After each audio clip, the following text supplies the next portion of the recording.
Today's topic of the presentation is nothing less a trillion-dollar question. So I will go a little bit more detail on how we see kind of these market prospects for our space economy. So before I go there, I just want to touch briefly about Euroconsult for the people maybe less familiar with the company. So we're a global consulting firm, but really specialized, dedicated on the satellite sector.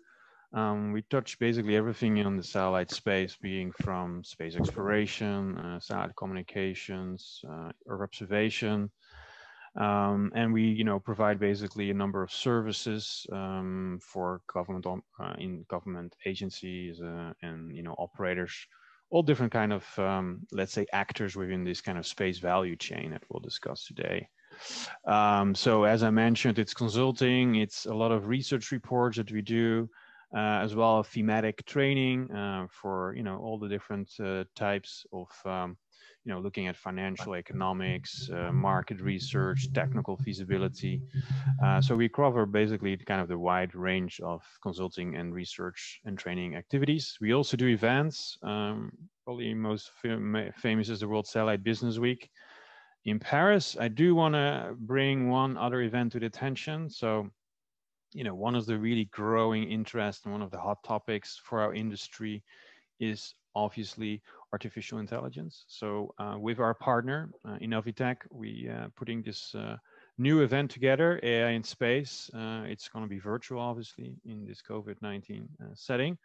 There's a great lineup of speakers from both the, let's say, space world as well as from the AI world. So feel free to look at our website, www.aixspace.ca.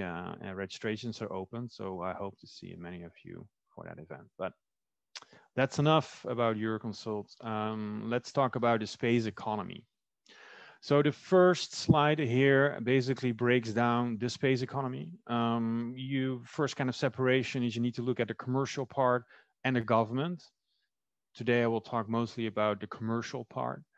Government basically means the government expenditures in the government budgets on space across many countries, obviously led by countries like the US. But today's kind of presentation is really about a question how to grow the kind of commercial part of the space economy. So if you talk about a commercial space economy, we basically break it down into upstream and downstream. And I think, basically the two main key takeaways from this slide is that one, services is really kind of the driving value of our space economy. So if you take the 276 billion here at the bottom, it represents about 74% of the total space economy in 2019. The other kind of key takeaway is, and as we discuss about $1 trillion economy shortly, that if you look in the last 5 years, our economy has been growing, but still at a fairly modest rate of about 7%. So definitely, there's been growth over time, but there needs to be something changing to kind of reach the future projected numbers. So let me zoom in a little bit more about the downstream services, as I pointed out, where all the value is, right? So simplified, you can just break it down primarily today in SatNav and in SATCOM. So SatNav, obviously, you think about your tablet, your smartphone, maybe your latest smartwatch with the fitness apps and so on.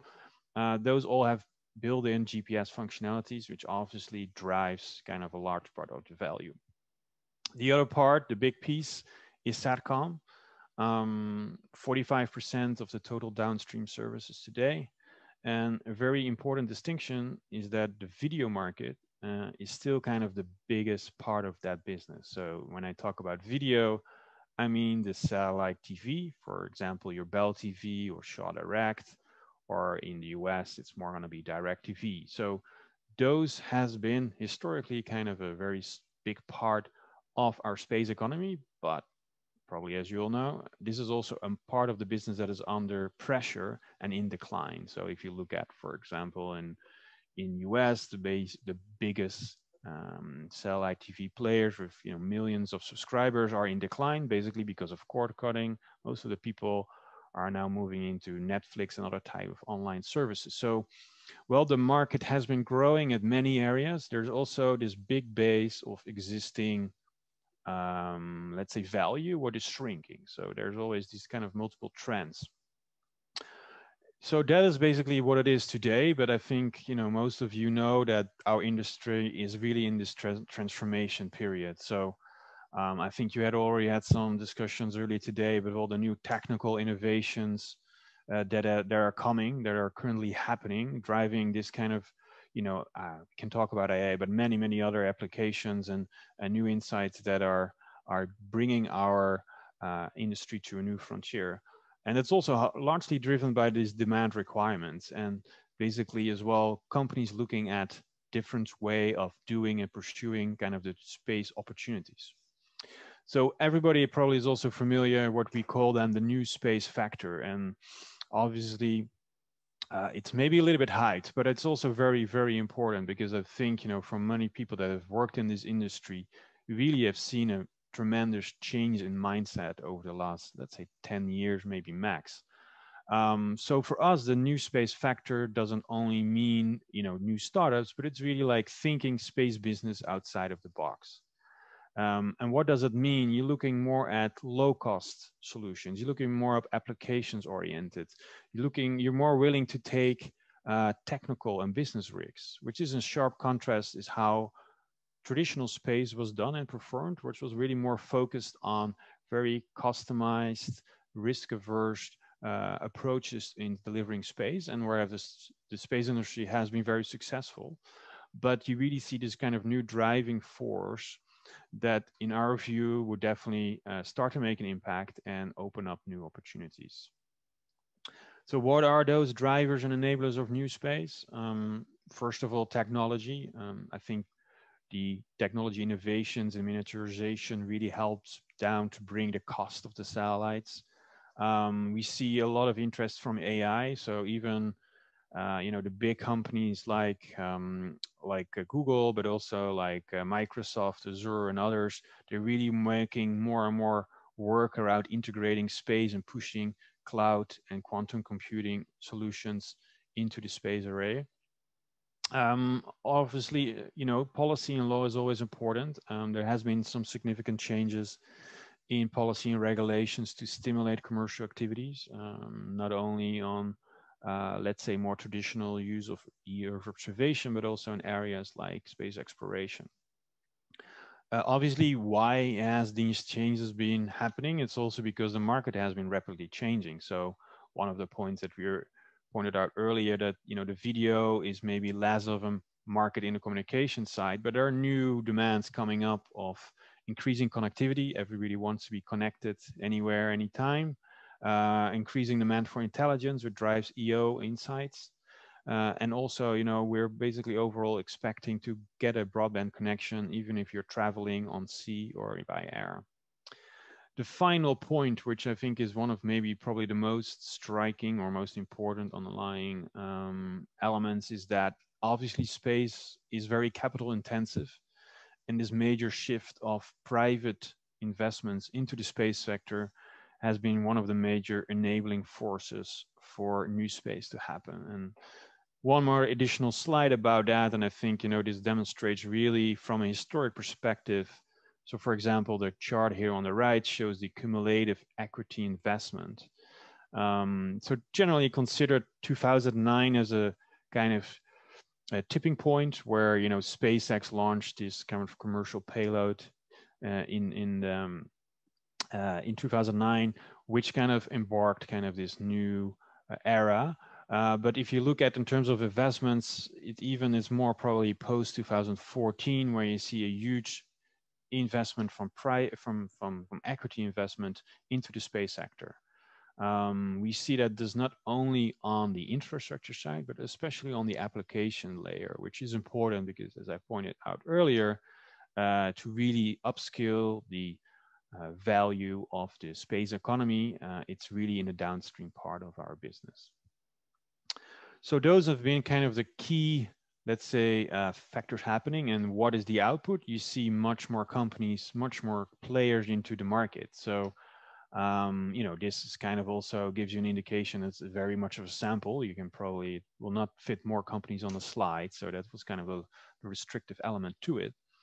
But I think, you know, what is kind of the most interesting point of that as well, that if you look at where Canada is in many of the different, let's say, layers or opportunities within this kind of new space or the space economy, we have representation, whether it's in space exploration, whether it's in satellite communications, whether it's in Earth observation or very specialized applications of environment monitoring. We have multiple players in Canada being present and want to be part of, you know, hopefully the $1 trillion economy. So talking about a $1 trillion economy, I think everybody has probably seen, and it's often referenced, right? This is the Morgan Stanley. They've, you know, courageously brought this forecast together. And of course, we can heavily debate every part of this, basically of the breakdown of the forecast. But if you read the report or the extract that they provided with it, they basically point to satellite broadband being the main growth driver. So 50% of the growth, Morgan Stanley believes that that will come from satellite broadband. So the next part of the presentation, I will kind of focus on that particular opportunity. So when we break down the satellite broadband opportunity, we basically can do that in two parts. First is what we maybe call the lower hanging fruit, is what we call the mobility platform opportunity. So you have to think about, you know, ships, cruise ships, passenger vessels, merchant ships, or airplanes that are, you know, flying around and moving around the world, and often are at least temporarily apart beyond the reach of terrestrial networks. So satellite is a natural solution for connectivity. And it's also what you already seen, you know, there is, you know, from the total addressable market in terms of vessels, planes that are kind of beyond the reach of terrestrial networks, 90% is already have a satellite solution on board. And, you know, with our projections, we expect that to significantly increase over time, because again, the overall understanding here is that most of those maritime, aero, or military users want to have the broadband connectivity on board of their platform or vessel. So that's number one. But the biggest piece, obviously, of the broadband opportunity is bridging the digital divide. So, you know, obviously you've seen the numbers, these very massive numbers of the 3 billion people to be connected. And what is fair to say that although satellite has started to, you know, be there and offer solutions, overall penetration is still fairly small. So based on the number of satellite connections today, about 2% really addresses that opportunity. And if you look at the satellite market as well, there are basically different type of solutions that can be provided. Some of them have been fairly new developed. So on the one hand, you have the residential. So there you can think about the Starlink terminal, where they connect, you know, with an individual terminal. You connect a home, for example, and you can provide a service. The challenge with this service is that it's typically, you know, it's easily, you know, if you just take Starlink, it's about $100 per month. It's a $500 for the terminal. So definitely not, you know, affordable for the full kind of 3 billion that remain unconnected. So in that respect, there are two different satellite solutions available to the market to help to bridge the digital divide. One being the kind of fairly new development around Wi-Fi hotspots, where you basically create a Wi-Fi hotspot with a single satellite terminal, which has a reach of, you know, a number of well, sometimes up to a few hundred of meters, and individual users will go with their cell phone or tablet, get to the access point, basically pay maybe $1 or so for a number of a data basically that they can use and access that point. So this is very popular right now in countries like Brazil, Indonesia, and becoming easily, you know, more and more deployed, I would say, in those markets. The other, which is still a more traditional solution, but which is still continue to grow a lot, is what we call satellite backhaul. Not necessarily going in all the details, but you have to think about, okay, how can we extend, you know, how can you extend your self-service? So obviously, even in Canada, if you go more north, at one point you lose your signal. So with basically building out additional base stations and using satellite to connect this base station to kind of the main network, you'll be able to extend the cellular coverage of many people. So that's overall the broadband opportunity. Obviously, the key opportunity to look for. So what has been happening in the, let's say, ecosystem? I think one of the important parts that is always to keep in mind is that although the value is in the services, those services are enabled by what is happening up in the sky, right? So you do need to have the assets being available and being up there to really kind of be able to unlock the opportunity. So this slide kind of shows what is the trend. Again, maybe not to go in full detail, but I think the kind of key message here is we're creating this multi-layered environment where there are different types of satellite going up, being from very flexible satellites up to the kind of constellations like the Starlink, like the Telesat, LEO, that are really giving much more flexibility, but also much more throughput, much more capacity to help and connect more and multiple users at broadband required data rates. So what does this do? Kind of this full deployment of the new, this new type of assets. It basically does two things. So first of all, it helps to bring down the cost down, because historically satellite capacity has been expensive, especially compared to terrestrial network deployments. So based with the new kind of type of capabilities that are coming to the market, we should be able to decrease the cost by 10 at least for providing capacity or connectivity. And as well, the other major important thing to get like data services that are true broadband, we need to increase as well the available throughput. So that's the other major element. So you, on the one hand, you decrease the cost, but on the other hand, you also significantly increase the available throughput for individual users to be connected. Sorry. Moving on. So definitely one of the key things to watch is these NGSO constellations, which brings a lot of throughput capability to the market.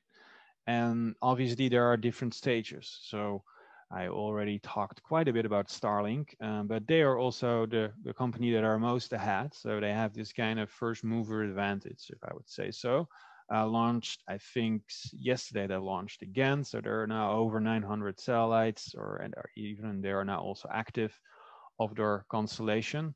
Still need to reach, I believe, either 12 or 1600. Well, they need to get to 12 to 1600 to get kind of full kind of service operation, but they already start to offer services in Canada and the US, which is still more of a beta type of service. Other companies that are pursuing this opportunity is probably you've heard about OneWeb, who just re-emerged from bankruptcy. So that also shows that this is, a very challenging and capital-intensive trajectory to follow. So there are many bumps around ahead for those companies, but again, they've been able to turn around their initial issues and now are back on their plans and plan to launch the next batch of satellites by the end of the year. And they're under contenders. Some are not as well advanced like Amazon. Some of them are pretty well advanced like SES.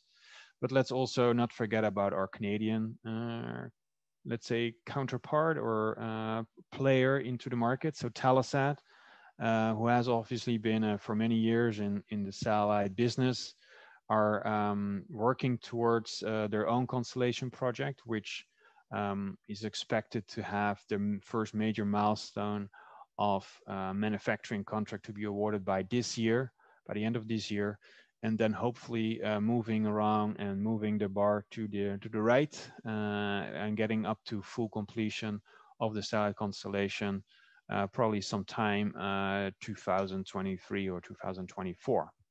So different contenders, which is important because again, the more different flavors we get, the more different type of solutions you get. And that's also just to point out on this slide that it doesn't mean that all of those systems are doing exactly the same thing. So Telesat LEO, for example, has an advantage that provides full global coverage, where, for example, SpaceX only provides a part of coverage, for example, of Canada, as you see right on this chart. It goes up to about 7 degrees north.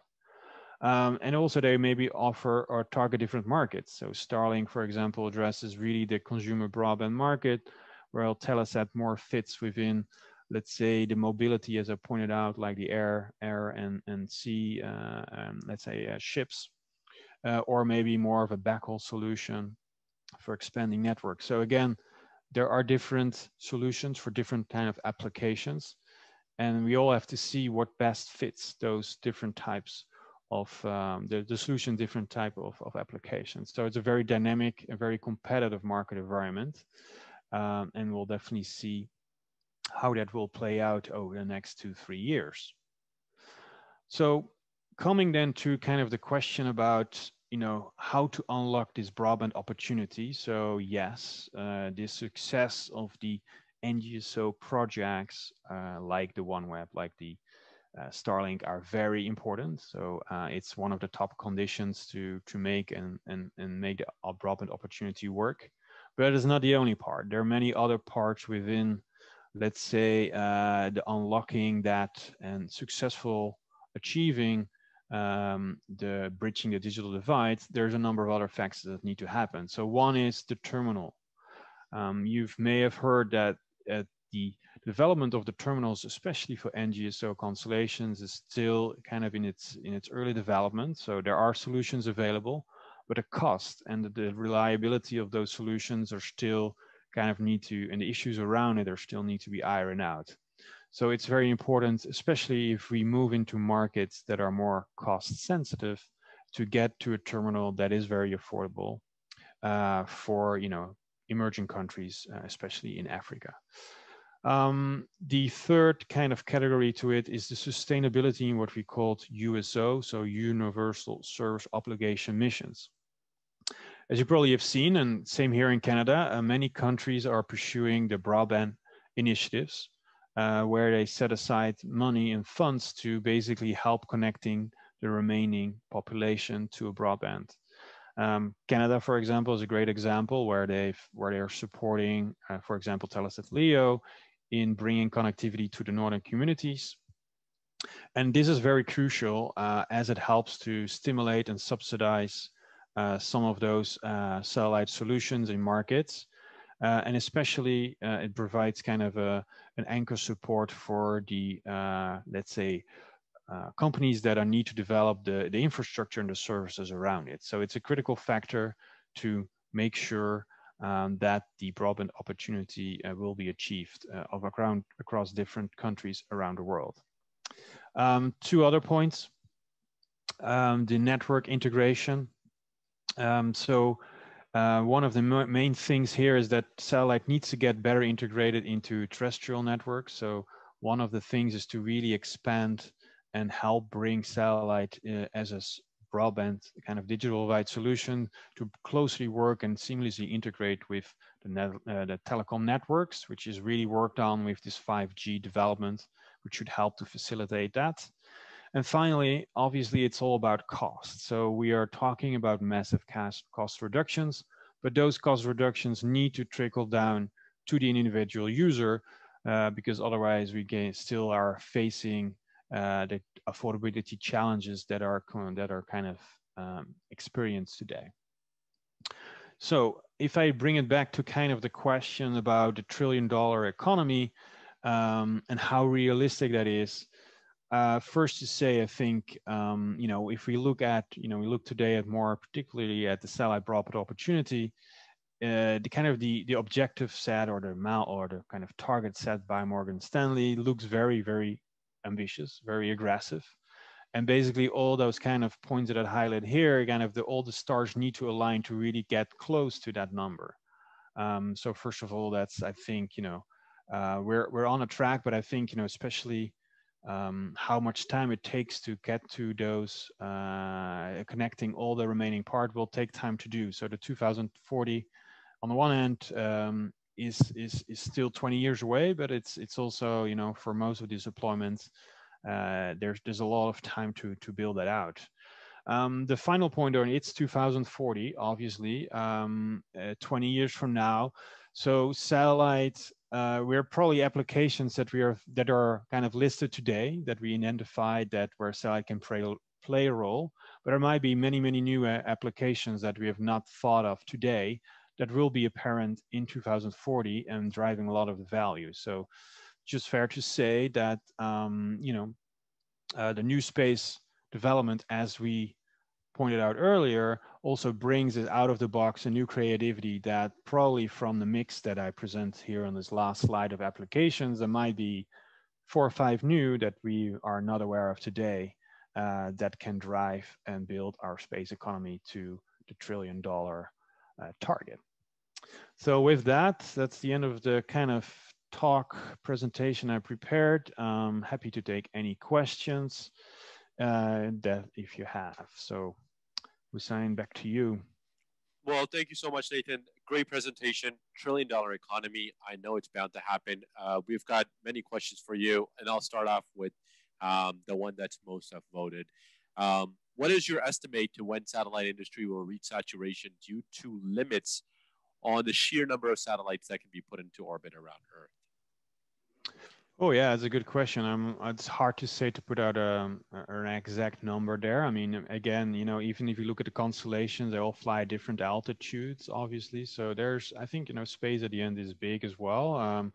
Obviously, with that also comes the responsibility to well track, monitor, and manage the traffic of space objects. So that's obviously one of the when we increase that number of objects into space, it's maybe becomes at one point some of the limiting factors, right? If you're not take well responsibility around it. So in principle, with I think well responsible management of that, I think there's not necessarily I think a restriction that I would see being imminent. But again, that is the caveat that we play as a satellite industry that responsible role. Excellent. The second question, and we'll end it off there. Will the change in GEO comm satellites to more flexible payloads drive the transition to fully electric spacecrafts, or will the focus be on payload and not propulsion? Oh, it's a good question. It's a bit of a technical question. I do think that the focus has been on payloads, obviously, but I think if it's going to be fully, if there's advantages, so basically where we're looking at 2 things is one is standardization, right? So one of the key drivers is to standardize as much as possible, so you bring down the cost. The second point is that the flexibility. So if you provide more flexibility, and I think that's primarily driven on the payload, you can have, you can de-risk a little bit your business case because you'll be able to change, the available supply that you bring to satellites or when the demand patterns change, because that's something that happens all the time. So I think if that kind of, if there's a standardization or cost saving, yes, I think that's a trend and way to go. On every level of the satellite kind of manufacturing component level. So that's, I would say, the trend to look for.